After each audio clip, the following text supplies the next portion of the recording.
Buckle up, everyone. We're diving deep into some seriously cool AI stuff today. Oh, yeah. We're talking about Hugging Face, specifically their latest release, Text Generation Inference, Text Generation Inference. version 3.0 or TGI v3.0 for those in the know. Right.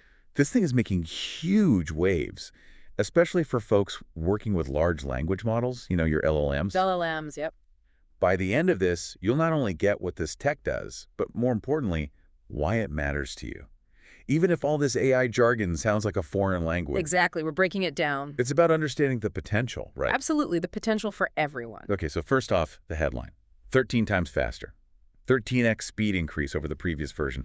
That's massive. It's a game changer, for sure. But what does that actually mean for someone who's, say, building a chatbot or generating content? Like, how does that speed translate to real-world stuff? Think about it. Imagine creating dialogue for game characters in real time, or getting instant translations of big documents. Whoa. It's about making LLMs more responsive, integrated into our workflows. Instead of waiting around for ages, you get results instantly. Exactly. And it's not just about speed with long prompts either, right? Mm-hmm. They've made things faster across the board, even for shorter pieces of text. Yeah, that's a big deal. So why is that so important? I mean, does it really matter if a short piece of text is generated a millisecond faster? Well, think of it like this.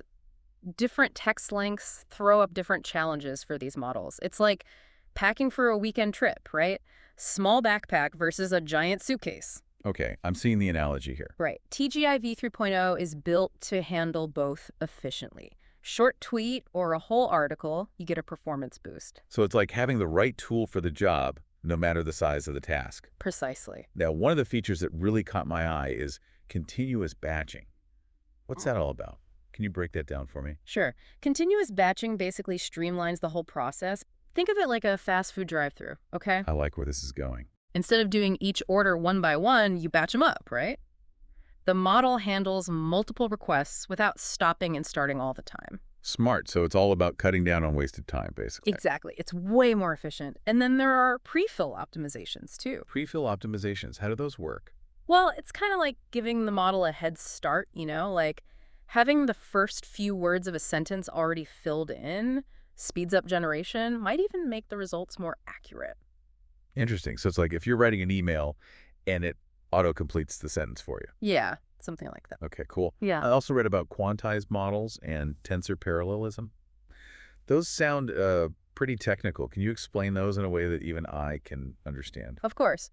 Basically, it's all about making this powerful AI more accessible. Not everyone has, top-of-the-line computers, right? True, true. So these optimizations help bring the power of LLMs to more people.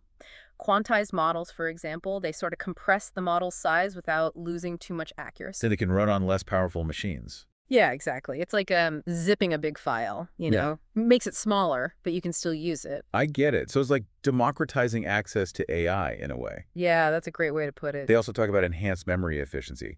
Seems like a small thing, but I feel like it's important. You're right, it is important. It speaks to a bigger issue, which is sustainability in AI.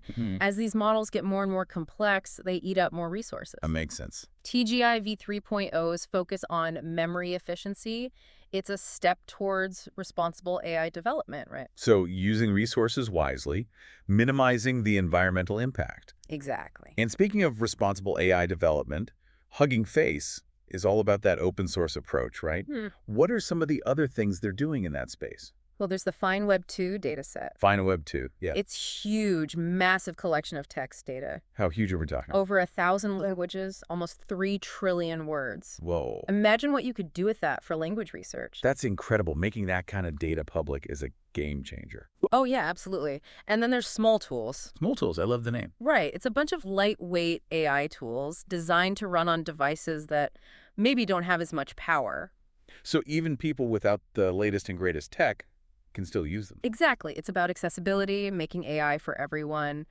And then there's the Open LLM Leaderboard. Open LLM Leaderboard, right? That's all about transparency. Transparency and collaboration. It's a platform to evaluate different large language models in a fair way, drives innovation, healthy competition, all that good stuff. So it's a level playing field for AI development. Exactly. So if we had to sum up TGI v3.0, It's more than just a speed boost, isn't it? Oh, for sure. It's a big step towards making LLMs faster, more efficient, more accessible. And that has implications for everyone, right? Yeah. Developers, researchers, anyone who wants to use AI. Absolutely. It's really mind-blowing when you think about it. Yeah. As these tools keep evolving, what new possibilities are going to open up? For communication, for creativity, for problem solving, for everything, really. It's an exciting time to be involved in all this. It really is.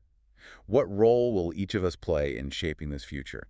It's a question worth pondering. It is, and I, for one, am incredibly curious to see what happens next. Me too.